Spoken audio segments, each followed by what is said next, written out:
partir de este momento comienza la sección editorial de Platica con Ángel, correspondiente al viernes 9 de febrero del año 5, 7, 9, efectivamente, 9 de febrero del año 2024. El título que he seleccionado hoy o he definido hoy es lo siguiente. Déjenme ver. La Ciudad de México no es todo México. La Ciudad de México no es todo México. ¿Esto le parece a usted cierto? Hace muchos años, cuando yo era joven, que llegué a estudiar a la Ciudad de México el año 62, en realidad el 31 de diciembre del 61, para pasar el año nuevo ahí con mi hermana y mi cuñado Agustín, que ya falleció Agustín. De hecho, pues fue el año 62. Estaba yo muy joven, tenía 16 años y 3 meses, octubre, noviembre y diciembre, efectivamente, 16 años, 3 meses y 10 días tenía yo cuando llegué a la Ciudad de México. Entonces, había una expresión que era muy común en la plática diaria y que representaba de alguna manera una burla o una ofensa al Estado de México. Se decía, saliendo de México todo es Cuautitlán, y cuando se decía México se estaba implicando el Distrito Federal, ¿eh? Entonces, pero se decía ahí, saliendo de México todo es Cuautitlán. Hoy no es así. Más bien, al entrar a la Ciudad de México todo es un desastre. Sinvergüenzas, nadie respeta la ley, una bola de atracadores, etcétera, etcétera. Bueno, sin embargo, al paso de los años, las entidades federativas empezaron a diferenciarse de la Ciudad de México. Particularmente fue este proceso a raíz de la apertura económica.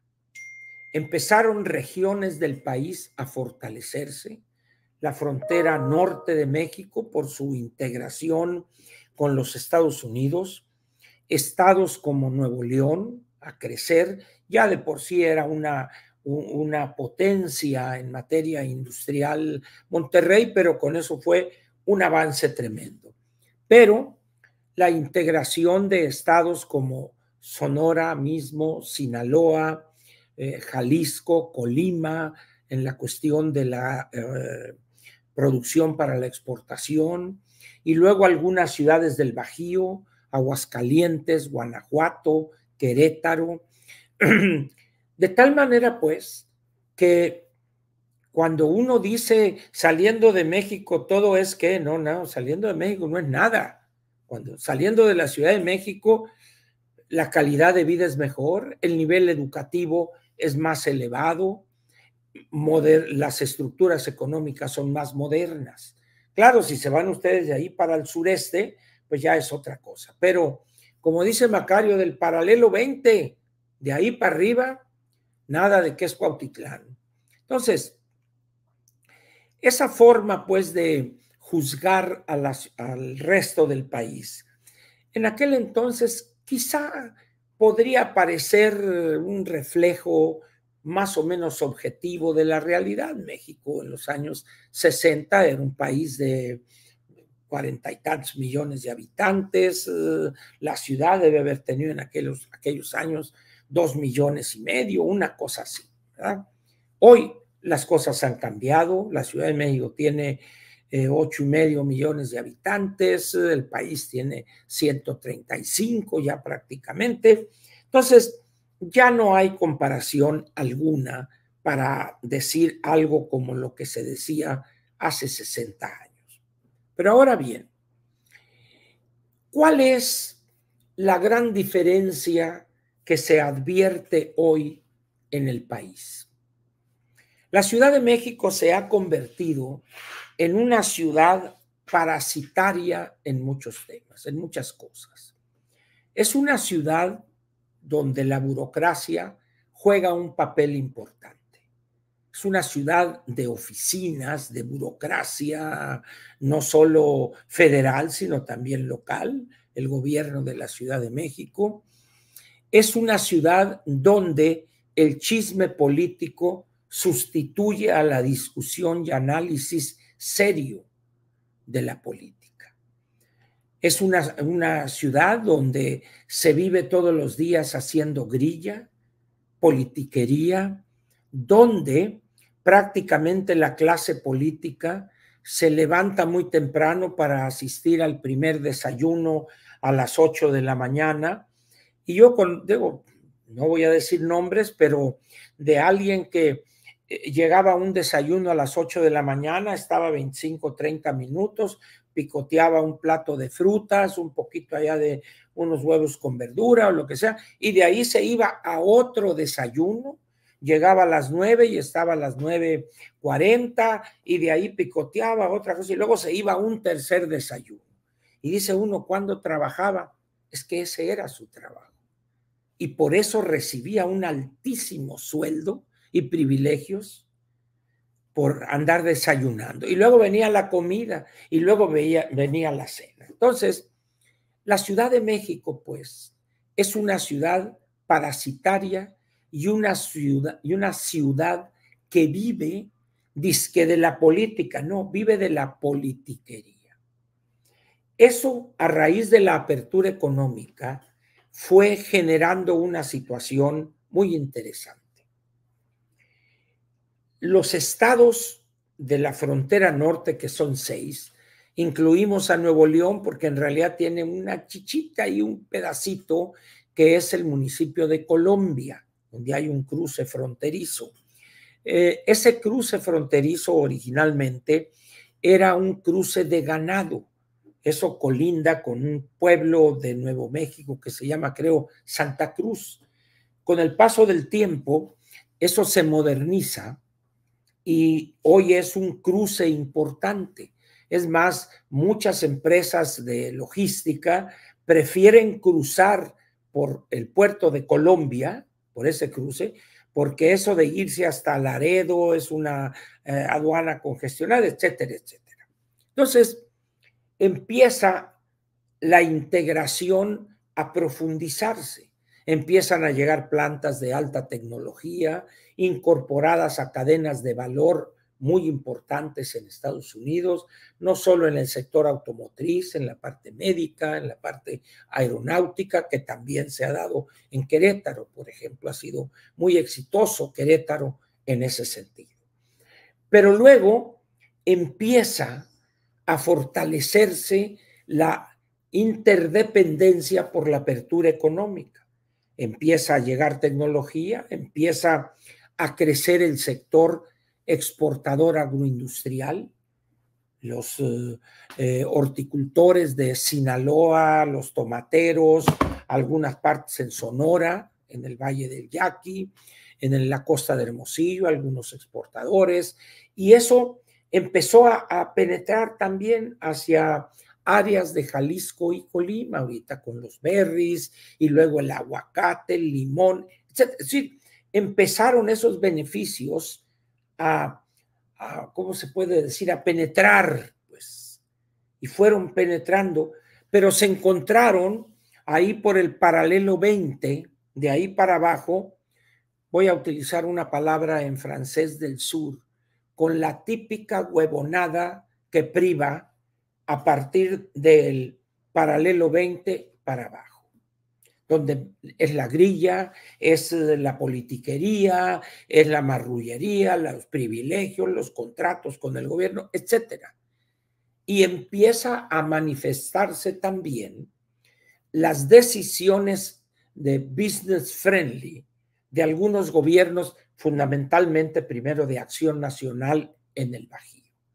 Y empieza el Bajío a convertirse en un foco de atracción de plantas para el ensamblado de automóviles y los proveedores para las cadenas de valor, de tal manera que de ahí, de ese paralelo 20 hasta la frontera, cambia el carácter que se tenía. y se convierten algunos estados que han crecido durante periodos prolongados a tasas elevadas, como dice Luis Rubio, un gran estudioso de ese proceso, dice a tasas asiáticas. Si ustedes van a Aguascalientes y no han ido desde hace 15 o 20 años, se van a quedar ahí con la baba por el desarrollo que ha habido, por la calidad de la mano de obra de sus jóvenes profesionistas. Entonces, eso ha dado lugar a que ya eso no es que saliendo de México todo es Cuautitlán, no, hombre. El problema cuál es que la burocracia que decide en muchas cosas sigue a piedra y lodo acantonado en la Ciudad de México. Pero poco a poco van a ir perdiendo presencia. Entonces, ¿eso qué genera?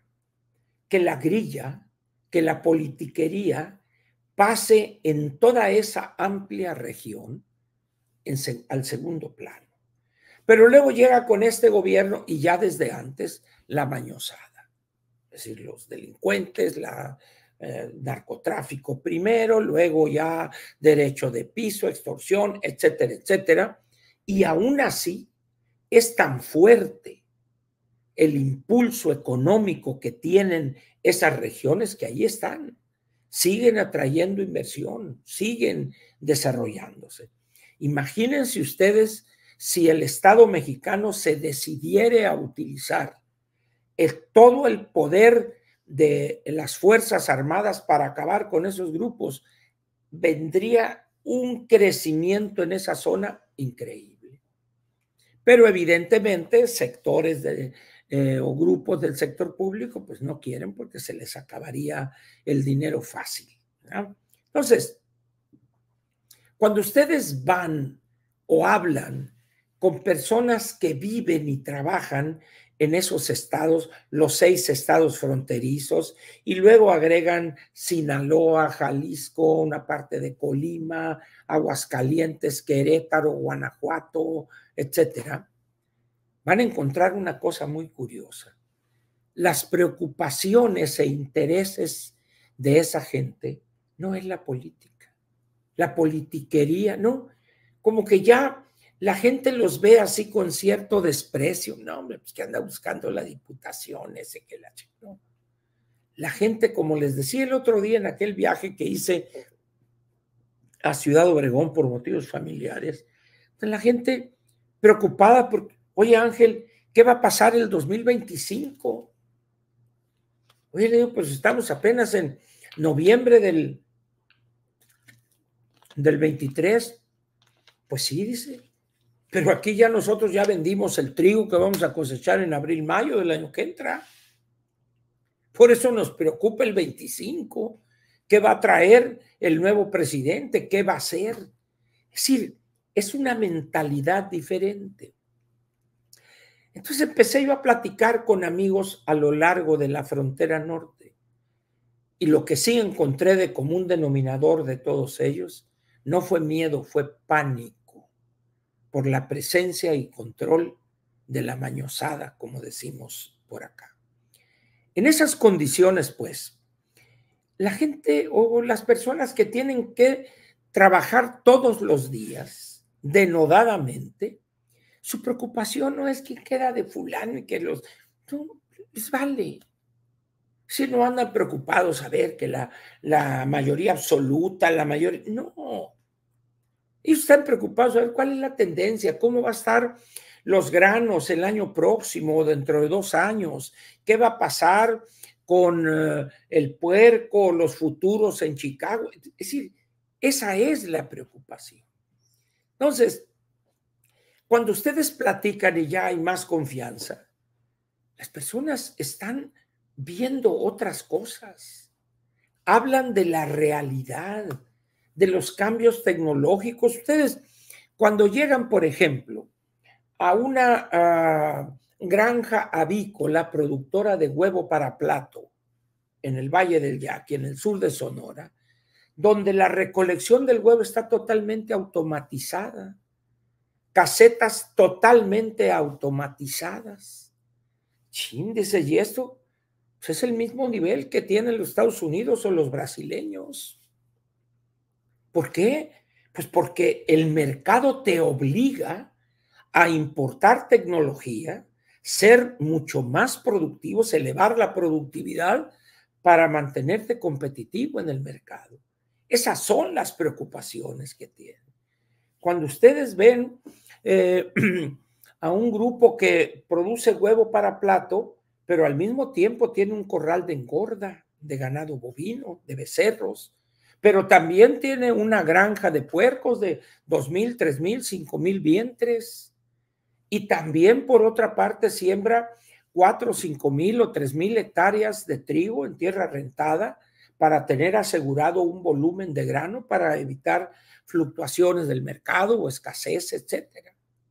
Es decir, ese es el ambiente y se convierten algunos de ellos, sobre todo la siguiente generación, que salieron primero a Monterrey y luego a hacer un MBA en administración de la producción o finanzas o marketing, y ya atraen una maquiladora y pasan con las utilidades del sector primario al sector secundario, etcétera. Y cuando menos espera, esa gente está pensando en cómo atraer más inversión, cómo ganar mercados, y eso hace que la mano de obra que contraten es altamente calificada, ingenieros jóvenes, obreros mínimo con preparatoria, que muchos de ellos saben leer un manual en inglés, etcétera, manejan máquinas de control numérico, es decir, computarizadas. Entonces, por eso es el nivel de vida tan alto en estas regiones. Entonces, que un meeting incluso de la ingeniera o de la anticientífica, pues sí, a veces tienen que ir por el compromiso, pero dicen, no, ya va otra vez, Ángel, me dice, ya vienen estos con su perdedera de tiempo. ¿Esto qué significa? Pues que hay una separación nueva entre esta región, esta que he mencionado, y el centro del país, la politiquería de la Ciudad de México. Por eso digo, la Ciudad de México no es todo México. Y se encuentran ustedes bolsas de eficiencia productiva. Ustedes van a Yucatán y van a encontrar instalaciones, granjas porcícolas de primer nivel en cuanto a tecnología se refiere. Rastros TIF como si fueran quirófanos. Es decir, ¿por qué? Porque la gente está en otra frecuencia, pues. Y resulta que los políticos siguen pensando como si estuvieran en los años 60 o 70 del siglo pasado. Y eso genera choques. ¿Por qué? Porque mientras la empresa requiere agilidad, liberalización, facilidades para la inversión, aquellos siguen apoltronados manteniendo su privilegio producto de decisiones burocráticas estúpidas. Les doy un ejemplo muy sencillo. Miren, yo no sé cuántos de ustedes estén familiarizados con la producción de hortalizas para la exportación. En esa actividad hay un grupo de ingenieros agrónomos altamente especializados en esos cultivos y en el control de plagas y enfermedades de las plantas. Muy bien.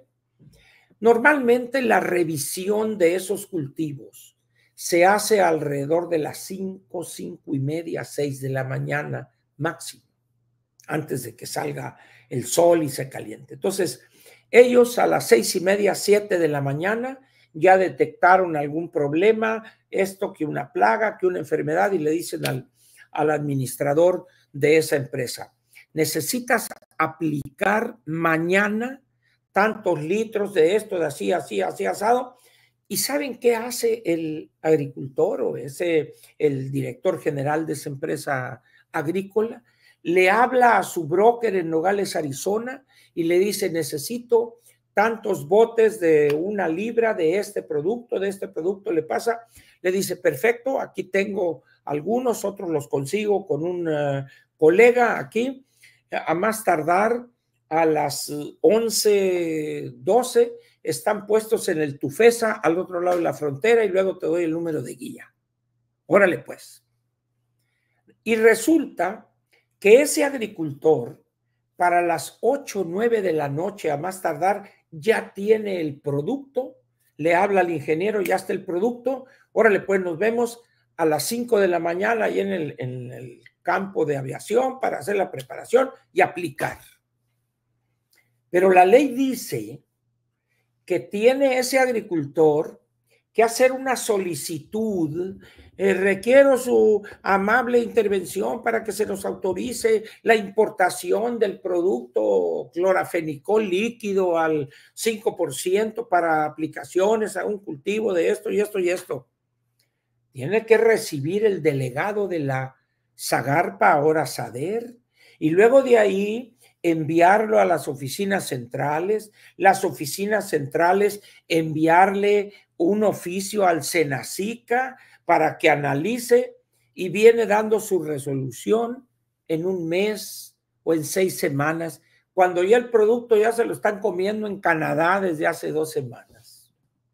Entonces los agricultores dicen, no puede ser, Ángel, esto. Claro que puede ser, le digo. En el momento en que esos burócratas, que lo único que hacen es producir horas nalga, en ese momento, si se liberara esto, se quedarían sin trabajo, nada más. Así están llenas oficinas en la Ciudad de México de miles y miles de burócratas que no tienen la menor idea de cómo funcionan una buena parte de las actividades ligadas a la exportación. Esto ha generado, repito, una gran división entre las regiones. ¿Y saben ustedes qué es lo peor de esto? Que nuestros brillantes comentaristas y analistas económicos no tienen idea de eso. No sabe cómo funciona la industria avícola, la industria porcícola. No. Ellos acá, bueno, es que la inflación fue esto y que el otro. No, a ver, no me digas. Para conocer la inflación, yo veo el día 9 o el día 10, dependiendo si cayó en hábil, el documento del INEGI, y ahí veo, y me voy a la base de datos y veo, pero yo sé que aumentó la inflación cuando el precio del producto, el proveedor me dice ya subió tanto. Sí, estamos hablando de un México en la burocracia en la Ciudad de México que vive en los años 70, y tenemos amplias, vastas regiones del país incorporadas a las cadenas productivas, a las cadenas de valor de Canadá y los Estados Unidos, que están en el tercer decenio del siglo XXI. Entonces, pretender que los que van a la vanguardia, los que están modernizados, se apeguen a reglas de los años 60 o 70 de unos burócratas que se viven ahí culiatornillados en los sillones, pues no puede ser. La economía tiene vida propia, los mercados se mueven con vida propia, pues. Entonces, en ese sentido, bien valdría la pena que muchos grandes comentaristas, esos acá de que dicen, consultamos a expertos. No es cierto, hombre, ¿cuáles pinches expertos, hombre? Esos son expertos en pavimento. Ese es el gran problema que hay hoy para miles y miles de productores del sector primario, agricultores, exportadores de frutas, de hortalizas, de verduras, etcétera, y a su vez importadores de cárnicos diversos. La burocracia que hay allá. Hay una gran separación, ¿verdad? Y esa brecha que se ha ampliado es producto de esa ampliación del éxito que esas regiones han tenido, pero también del esfuerzo titánico que hacen esos productores para darle la vuelta a esa burocracia que lo único que sabe hacer es horas nalga.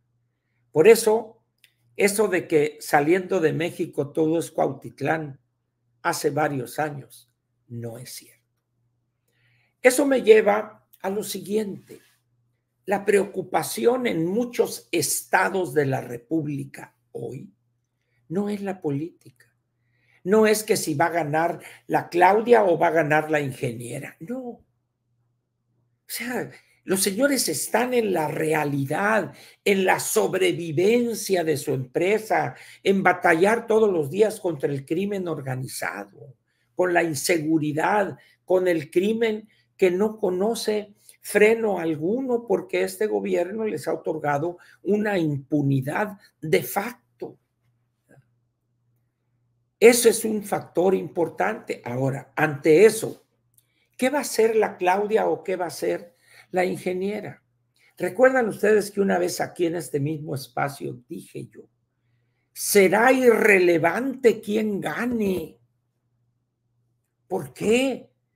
Porque los problemas que va a heredar la que obtenga la victoria rebasan todo lo imaginable y lo no imaginable. ¿Quién va a ganar al final? La realidad se va a imponer. Y en la medida en que la victoriosa no tome medidas audaces, disruptivas, áreas de la economía van a tronar, porque la burocracia no va a ceder poder de decisión. Vea usted el crecimiento de la burocracia en la Ciudad de México. Es una ciudad parasitaria. Cientos de miles de burócratas que se pasan ahí todos los días culiatornillados. Es todo nomás complicando la vida para el exportador, para el productor, para el inversionista. Por eso yo les pediría que piensen por un momento en que ese ambiente de grilla, de veneno mental de la Ciudad de México, ese no es el país. Cientos de miles de empresarios pequeños y medianos están luchando todos los días por la sobrevivencia. ¿Y qué hacen los partidos? Metidos ahí en sus oficinas, en la grilla, en los restaurantes. ¿Cómo no, mi hermano? Nos vemos la semana que entra, que se pongan de acuerdo aquí el licenciado. A ver, Ángel, ponte de acuerdo con el secretario de acá, secretario particular del subsecretario, para una comida que vamos a tener y todo. Esa es toda la grilla. Mientras que acá, miles y miles y miles de productores batallando. Eso no puede durar toda la vida. ¿Lo sabe la ingeniera? ¿Lo sabe la anticientífica? No, ni idea tienen. Por un lado, la anticientífica fuera del pavimento, ni para orinar, dijo aquel. Y la ingeniera, ay, que necesita subsidios y que los indígenas marginados. A ver, ingeniera, por favor. Es decir, esos no los va a modernizar usted. Dice que les va a enseñar códigos. Usted enséñale lo que quiera. Pero con una zapeta ahí de 500 metros cuadrados y sembrando maíz que produce 400 kilos por hectárea, no van a salir de la miseria. Pero al mismo tiempo, los que producen maíz, semilla genéticamente modificada que salen con 12, 13, 14 toneladas por hectárea, pues eso requieren apoyo hábil. Bueno, ahora este orate que tenemos ahí quiere introducir en la Constitución la prohibición de usar material genéticamente modificado. ¿Se imaginan ustedes el ridículo en el mundo? ¿Qué significa eso? En una Constitución. ¿Cómo es posible que los burócratas de la SADER ahí con este inútil que quién sabe qué hace, Víctor Villalobos, y se le, oiga, presidente, como que ya a estas alturas una pendejada más, ya basta, ¿no? Si no vamos a apoyar al campo, perfecto, pero no lo perjudiquemos, por favor. Pero no se atreven, ¿no? Entonces, ¿cuál es entonces la conclusión? La Ciudad de México no es todo México. Mientras allá el único interés es quién va a quedar y cómo, que mi compadre que me conoce a aquel y yo ya aporté para la campaña y mire, ya me dijeron. acá, en las vastas regiones del Bajío, en la frontera norte, etcétera, es otra cosa. Es otro México, ahora sí. Por eso la gente se está viniendo y aquí encuentra muchos de los que vienen a cruzar Estados Unidos se van a quedar aquí, ya se están quedando. Y así como hubo en los años 50 un gran movimiento migratorio de Zacatecas, de Michoacán, de Guerrero a las partes del noroeste, ahora se va a dar un movimiento similar con salvadoreños, guatemaltecos, hondureños. Eso es lo que vamos a tener en 10, 15, 20 años. Por eso, ya no diga usted que saliendo de México todo es Cuautitlán. Esa es una parte que quería yo comentar y lo he hecho sobre esto. Ahora, veamos una cosa en relación con esto que me ha sucedido en las últimas semanas.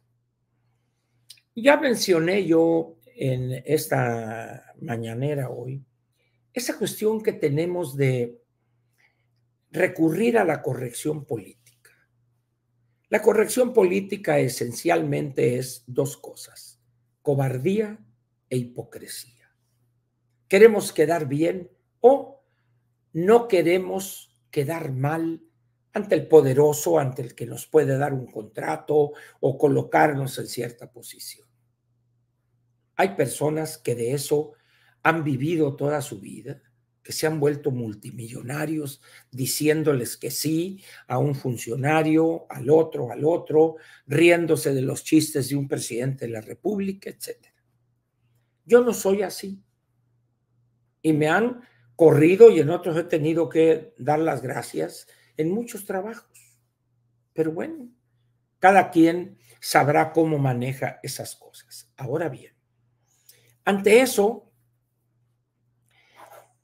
quizá por la coyuntura tan importante o por el impacto que esta elección va a tener, las presiones han aumentado.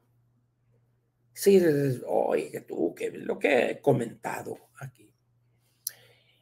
Y esto a veces, hará unos meses, me empezó a generar problemas en lo personal, en lo interno, que primero fue molestia, después esa molestia pasó a ser coraje. Yo soy de mecha corta, soy del grupo del presidente Calderón, pero luego empecé a ver las cosas de otra manera. Y no me enojo, o no me enojo tanto, vamos a decir. Pero he caído, y lo reconozco, en una actitud o en un estado de ánimo que quizá sea más peligroso que el coraje. ¿Por qué? El coraje explota uno, mienta madres y dices esto, ya, bueno, pero ya lo echa uno. Pero hoy ya no me molesta, por eso les dije, señores, no pierdan el tiempo, no les voy a hacer caso, no voy a hacer caso, los voy a borrar. Y si me quedo con uno solo que me vea, con eso voy a estar bien, hombre. Pero estoy en una posición, sobre todo a raíz de estas visitas que he hecho fuera de la Ciudad de México, aquella semana que pasé hace unas semanas en Ciudad Obregón. Ahora voy a estar fuera 4 días, viernes, sábado, domingo, lunes y casi todo el martes. Voy a estar 5 días fuera. Y eso aprovecho yo para platicar con gente que conoce como Mascalihuana por estas regiones, por aquellas. Estoy platicando con amigos que antes, pues ya de vez en cuando, ahora ya es casi semanalmente cómo está la cosa, cómo están cómo están los otros. Y decía que ya no me enojo, pero he pasado a una situación donde, y no me da pena decirlo, a la tristeza, ando triste, triste. Así, no como la canción exitosa de José José, todos dicen que el triste soy yo. ¿Cómo iba la canción? No me acuerdo ya, aquella que ganó un concurso, no me acuerdo dónde, ¿no? Todos dicen que no sé, el triste, famosa la canción. Pero sí veo con tristeza, con cierto desánimo, la apatía de los ciudadanos o de personas que uno había considerado como estudiosas, sensatas, analíticas. Entonces, al ver sus reacciones, sus opiniones, me ha causado tristeza eso. No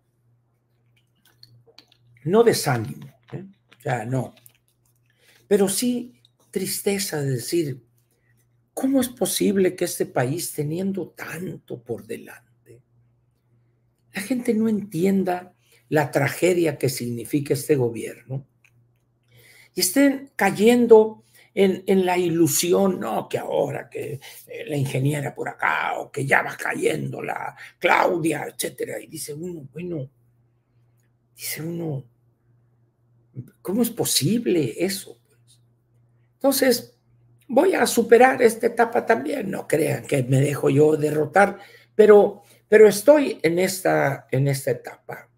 Y por eso he estado buscando salir más frecuentemente de la Ciudad de México e ir a lugares donde platico con personas que están enfrentando la realidad de nuestro país frente a la presencia abrumadora en algunas regiones del crimen organizado, de la burocracia cómplice, de la corrupción de una gran cantidad de funcionarios que de manera ostentosa roban, se hacen multimillonarios en tiempo récord, etc.